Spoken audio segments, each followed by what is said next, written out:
Bonjour à tous, donc aujourd'hui je vous retrouve pour une nouvelle vidéo achat manga, donc cette fois-ci ça sera l'achat manga du mois de septembre.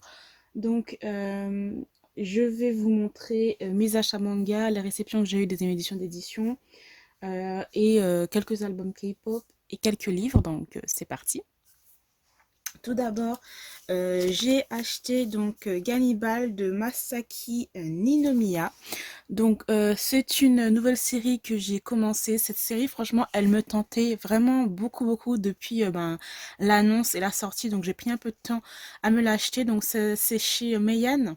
Donc, ça doit être le troisième manga que j'ai de cette édition. Et franchement, ça me tentait de trop. Donc, bon, c'est pour public averti. Puisque là, on est vraiment sur des meurtres, du cannibalisme, etc. Donc, comme ils le disent, les habitants de ce village sont cannibales. Voilà. La couverture, elle est vraiment ouf. Enfin, je trouve qu'elle est vraiment waouh. Très très puissante, magnificos. Bon, après, comme je dis, c'est pour public averti. Dans tous les cas, j'ai très très hâte de me lire cette série.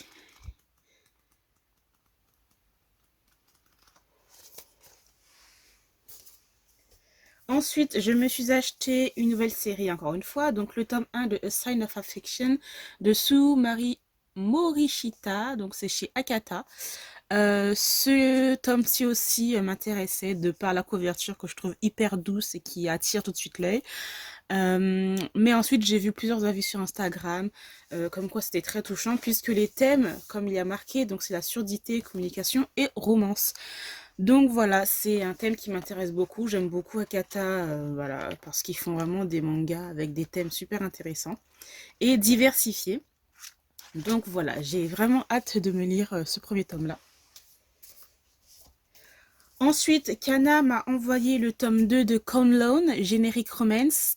Voilà, donc c'est le tome 2. Donc j'avais adoré le premier tome, même si c'est assez bizarre par moments dans le sens où je trouve que l'auteur, euh, je sais pas comment dire ça, mais sexualise un petit peu trop le personnage principal. Donc ça fait qu'il y a une sorte de tension assez bizarre dans l'histoire. Mais le tome 1 m'avait laissé sans voix, j'ai envie de vous dire, puisque Euh, ça se termine un peu comme ça. Tu te dis, mais c'est quoi cette fin en fait? Et t'as envie de lire la suite. Donc voilà, j'aime beaucoup vraiment cette série. Glénat m'a envoyé le tome 6 de Shadows House de Somato. Franchement, j'adore cette série juste de par l'ambiance. Moi, je trouve que ça fait penser un petit peu, hein, vraiment un petit peu, à The Promised Neverland. Mais vraiment juste par quelques aspects. Mais sinon, franchement, c'est une série que j'aime beaucoup. Donc, je vais essayer de me dépêcher de lire la suite parce que j'ai pas encore lu le tome 5 pour que je puisse vous faire une vidéo lecture manga. Mais franchement, c'est une série que j'aime beaucoup, donc je vous la recommande. Ensuite, Kana m'a envoyé le tome 3 de Comme les autres de Nojin Yuki. Donc celui-là, j'ai pas encore lu le tome 2. J'avais beaucoup aimé le tome 1. Mais voilà, donc de toute façon, je vous en dirai un peu plus quand j'aurai le temps de faire des vidéos lecture manga, parce que j'ai vraiment beaucoup, beaucoup, beaucoup de mangas à vous présenter. Mais c'est une série en tout cas que j'aime beaucoup pour le moment.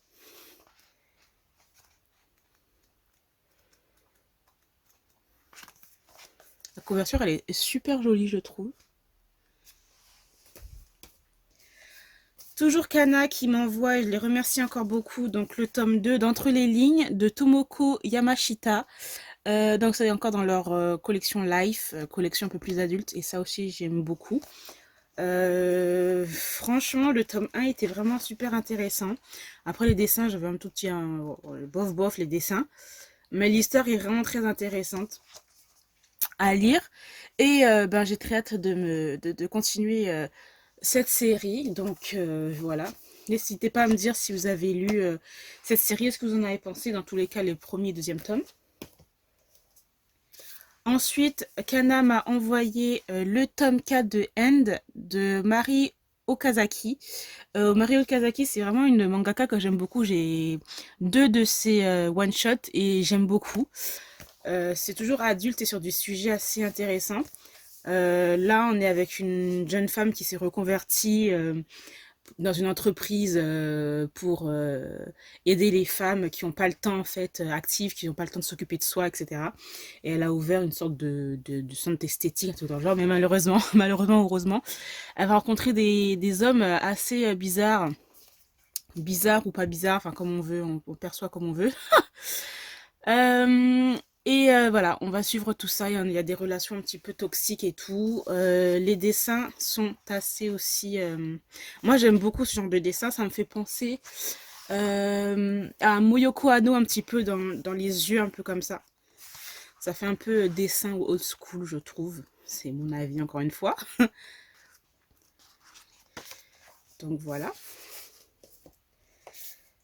Ensuite, Glénat m'a envoyé donc le tome 4 de 100 jours avant ta mort de Migiyara.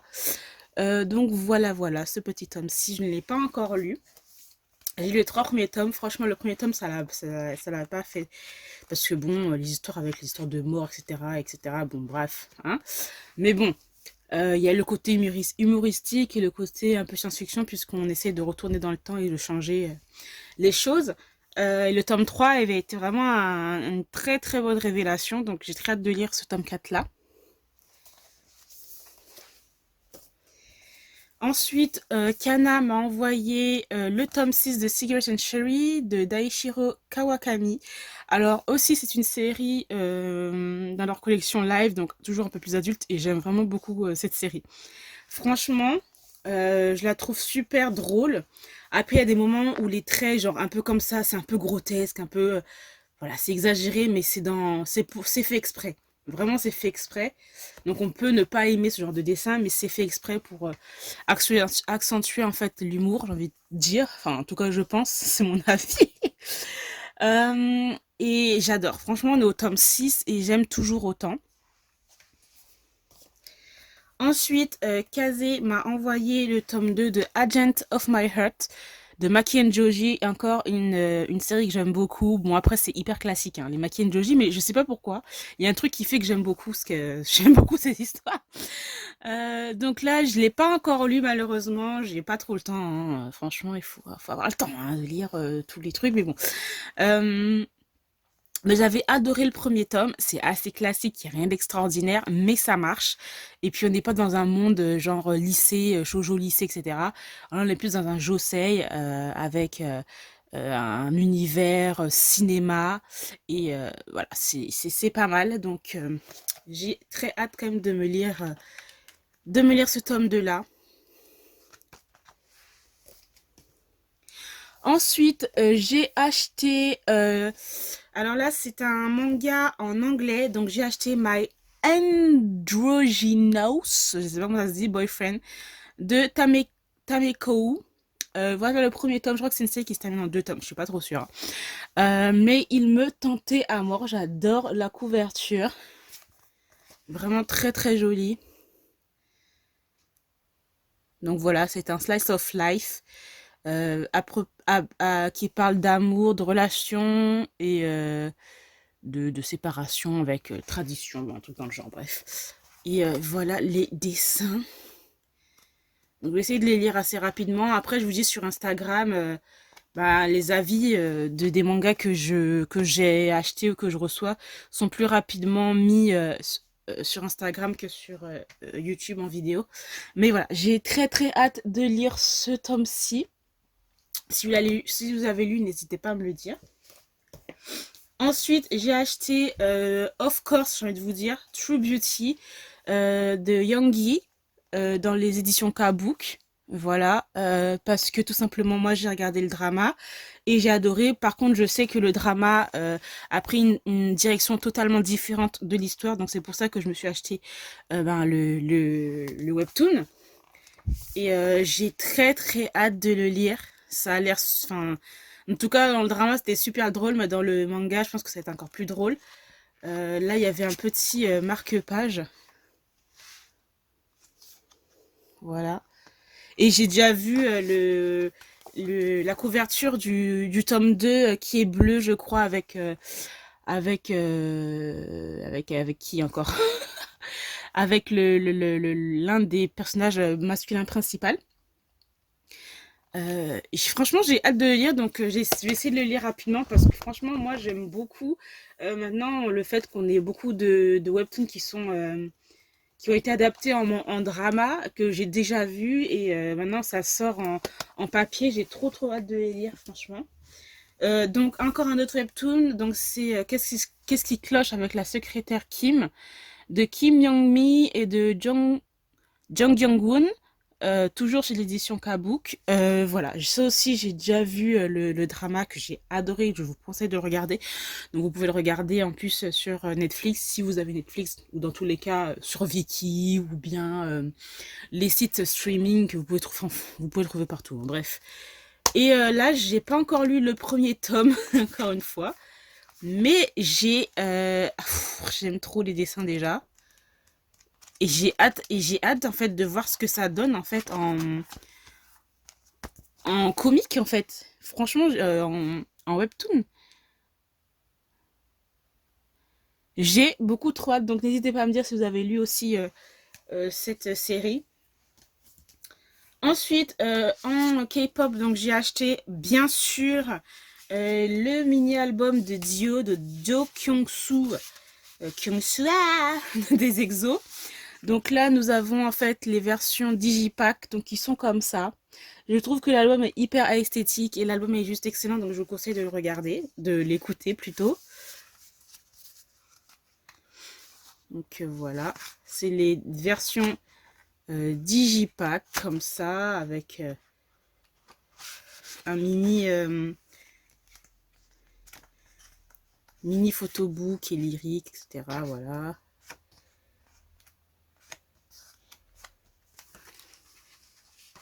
Donc il y avait deux versions de Digipack. Il y avait cette version-là et il y avait cette version ici. Et voilà, moi je trouve que c'est hyper esthétique. Franchement, c'est le style de Dio et c'est cool en fait. Donc voilà.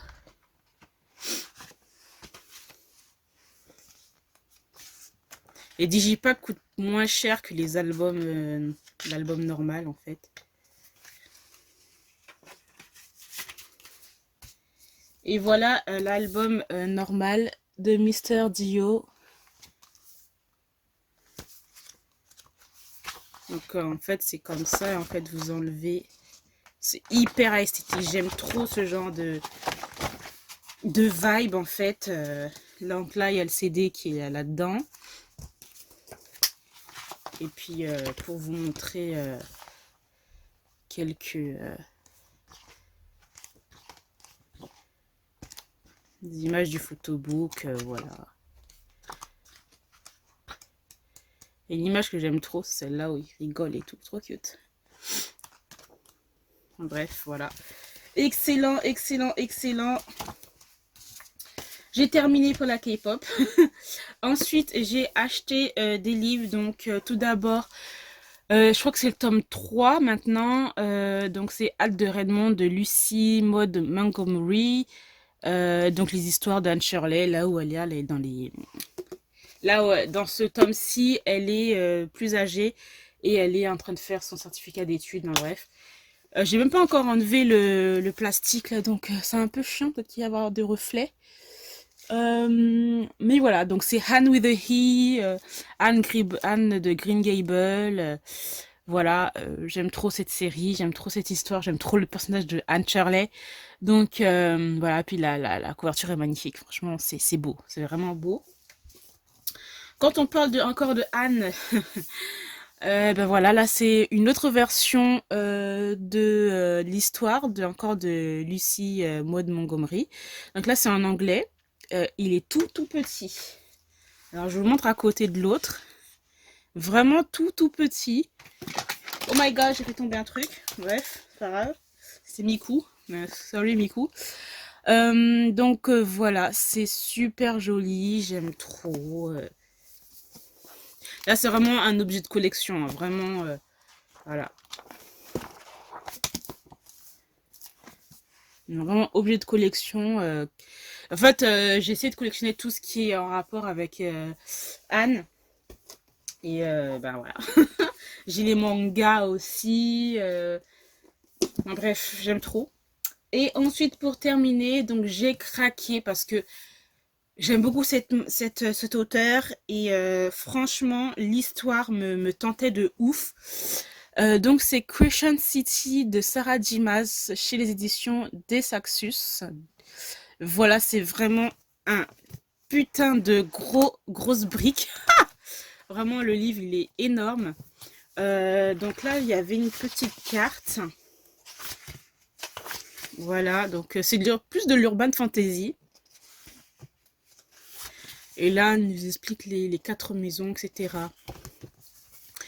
Et Sarah J. Maas, franchement, je l'adore. Enfin, voilà, elle a fait Throne of Glasses, elle a fait Akotar, donc Court of Thorn and Roses, si je me trompe pas, l'accent français qui arrive avec la bref. Et là, ça me tentait trop puisque c'est l'histoire en fait de 2 personnages, d'une jeune femme mi-fée, mi-humaine et d'un ange déchu. Et j'ai hâte parce que j'aime trop les histoires un peu comme ça et c'est plus urban fantasy. Après, si je me trompe, n'hésitez pas à me dire, mais pour moi, ça c'est de l'urban fantasy. Donc j'ai hâte et puis franchement, il y a eu que des très très bons avis. Après, voilà, moi j'ai déjà mal au poignet juste en le tenant.